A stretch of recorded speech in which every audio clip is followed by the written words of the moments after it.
It's that time of the week again when we share with you some of the leading stories in the tech sector. Facebook has rebranded itself with a new name, Meta, seeking to go beyond its role as a social networking site.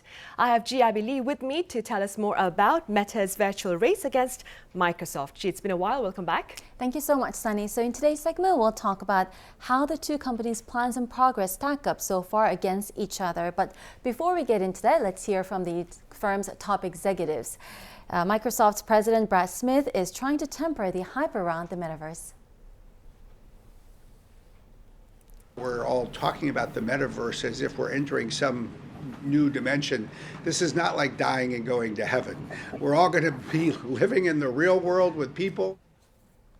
Smith was speaking on the sidelines of Lisbon's Web Summit recently and added there will be different metaverse platforms by respective companies. We'll talk about a concept called interoperability in a bit. What you're going to see is there's Facebook's version of the metaverse. There's Microsoft's version of the metaverse. There will be Apple's version of the metaverse. There will be Google's version of the metaverse. Everyone is going to be entering this. Right then.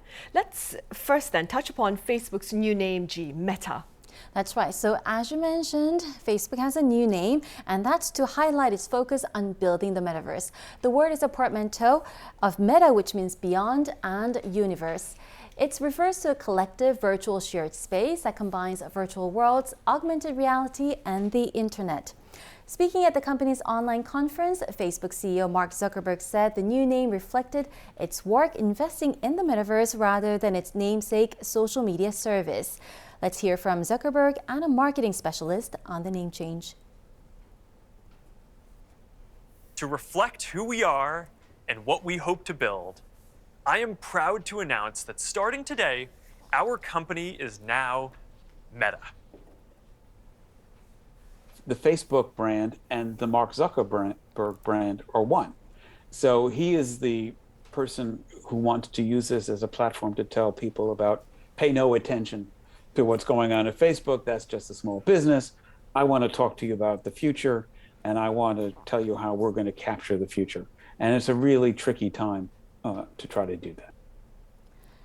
The branding specialist was referring to criticism by lawmakers and regulators over Facebook's algorithm decisions and the policing of abuses on the social media network. Hence the really tricky time that he mentioned. That's right. Meanwhile, what are some of the similarities and main difference between Meta and Microsoft? So both companies said users would be able to create avatars or the animated versions of themselves that would move freely between different virtual worlds. For workers, that means attending meetings, hanging out with colleagues, or visiting digital twins of real-world offices and factories. But details of this vision have yet to be spelled out, with the most important being the technical foundations to make it all happen. The firms also need to agree on the terms on which the new metaverses will allow access to avatars that were created elsewhere. This is where interoperability comes in. It refers to a characteristic of a product or system whose interfaces are completely understood to work with other products or systems at present or in the future in either implementation or access without any restrictions. Now, as a first step, Microsoft said users of its proprietary business communication platform called Teams would be able to start appearing as avatars in online meetings in the first half of next year. Facebook, on the other hand, has vaulted straight to virtual reality with an open beta of Horizon Workrooms. It's a free app designed to allow employees to work together in a virtual office via Oculus headsets.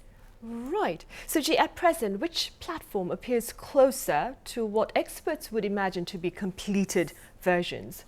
So if we have to choose between the two, I would say Microsoft. It has a more gradualist approach and also boasts more users. Some 250 million people use Teams at least once a month, compared to just 7 million paying users for Facebook's software. And before I go, Sunny, I have to mention that Arirang is actually very much active and present on Metaverse. On Korea's homegrown platform Geppetto, developed by Naver, you can visit Arirang town to check out our radio and TV stations like this one that we're in. That's all for me today. All right, as always, thank you very much for the coverage. Thanks for having me.